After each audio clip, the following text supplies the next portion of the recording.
അപ്പം നമ്മളിന്ന് കൊട്ടിയൂർ പോകുന്നൊരു വീഡിയോ ആണ്. അങ്ങനെ ഇരുട്ടി എത്തിയിട്ട് നമ്മൾ ചാടിക്കാൻ കയറി. നല്ല മഴയുണ്ടായിനി. മഴ എന്ന് വെച്ചാൽ നിൽക്കാത്ത മഴ. അങ്ങനെ നമ്മൾ ചായ ഇവിടെയൊക്കെ കഴിഞ്ഞു. നമ്മൾ എൻ്റെ കൊട്ടിയൂർ പോകാൻ നിൽക്കുന്നു. മഴ കുറച്ചൊന്ന് ശമനം ഉണ്ടാകാമെന്ന് ഈ വീഡിയോ എടുക്കുന്നത്.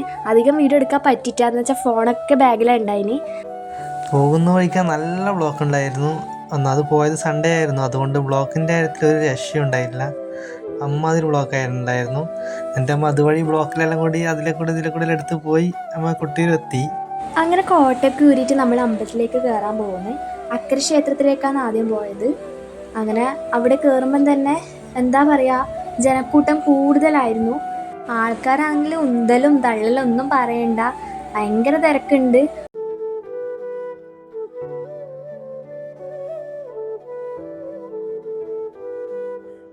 അങ്ങനെ ഇപ്പോൾ പകുതി എത്തുമ്പോൾ ഒരു പുഴ കണ്ടു. അവിടുന്ന് കുറച്ച് പേര് കുളിക്കുന്നുണ്ടായി. മഴയാണെങ്കിൽ നിൽക്കേണ്ട കൂസലില്ല, പെയ്തോണ്ടിരിക്കുന്നുണ്ടായി. അങ്ങനെ കുറച്ച് അവിടെ എത്തിയപ്പോഴാണ് ബാഗും ചെരുപ്പൊക്കെ വെക്കുന്നൊരു സ്ഥലം ഉണ്ടായത്. അങ്ങനെ നമ്മുടെ ബാഗും അതുപോലെ തന്നെ ചെരുപ്പും അവർക്ക് കൊടുത്തു. ഈ കാണുന്നതാണ് ക്ഷേത്രത്തിൻ്റെ അടുത്തുള്ള പുഴ. നല്ല ഒഴുക്ക് എന്ന് പറഞ്ഞാൽ അമ്മാതിരി ഒഴുക്കാണ്. ഇതിലായിട്ട് കുളിക്കാൻ കഴിഞ്ഞാൽ നമ്മൾ എന്തായിട്ട് ഒഴുകി അങ്ങ് എത്തും. അവിടുന്ന് കുളിക്കാൻ ആരും അങ്ങനെ വിട്ടിട്ടൊന്നുമില്ല. നമ്മളധികം ആരും കണ്ടിട്ടില്ല കുളിക്കുന്നത്. അപ്പോൾ ഇതാണ് സംഭവം. മഴ എന്ന് വെച്ചാൽ കൂടി വരുമെന്ന്. അങ്ങനെ കുടയൊക്കെ പിടിച്ച് നമ്മൾ അവിടെ കുറേ വെയിറ്റ് ചെയ്തു. അങ്ങനെ ഒടുവിൽ നമ്മൾ കൊട്ടിയൂർ ക്ഷേത്രത്തിലെത്തി. ഞാൻ ആദ്യമായിട്ടാണ് കൊട്ടിയൂർ ക്ഷേത്രത്തിൽ പോകുന്നത്.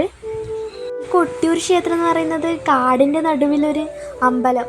അപ്പം പ്രകൃതിദത്തമായൊരു അമ്പലമാണെന്ന് പറയാം. കുടയും പിടിച്ച് അങ്ങനെ മഴ നനഞ്ഞിട്ട് നമ്മൾ കുറച്ച് ഫോട്ടോസെല്ലാം എടുത്തു. അങ്ങനെ നമ്മൾ അവിടെ നിന്ന് ഒരു പ്രസാദം മേടിച്ചു. ഈ ഒരു അമ്പലം കാണുമ്പോൾ തന്നെ മഴ, അമ്പലം, ആൾക്കാർ, മരങ്ങൾ ഇതൊക്കെ കാണുമ്പോൾ എന്താ പറയുക, നല്ലൊരു പോസിറ്റീവ് വൈബാണ്. തിരിച്ചു പോകുമ്പോൾ നമുക്ക് ഫോണൊന്നും എടുക്കാൻ പറ്റിയിട്ട് ആ ബാഗിലാണ് ഉണ്ടായത്. അങ്ങനെ ഇരുട്ടി എത്തിയപ്പോൾ ഫുഡ് കഴിക്കാൻ കയറി. അങ്ങനെ ഒരു ബിരിയാണിയും ഒരു ലൈം ടീയും പറഞ്ഞു. നനഞ്ഞൊരു വിധമായിട്ടാണ് ഉണ്ടായത്.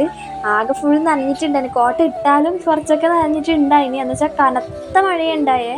അങ്ങനെ അതും കുടിച്ച് നമ്മൾ വീട്ടിലേക്ക് മടങ്ങി. അപ്പോൾ ഇന്നത്തെ വീഡിയോ ഇത്രയേ ഉള്ളൂ. അപ്പോൾ നമ്മുടെ വീഡിയോ ഇഷ്ടമായെങ്കിൽ ലൈക്ക് ചെയ്യുക, ഷെയർ ചെയ്യുക, അതുപോലെ തന്നെ സബ്സ്ക്രൈബ് ചെയ്യുക. അപ്പോൾ ഓക്കെ, ബൈ.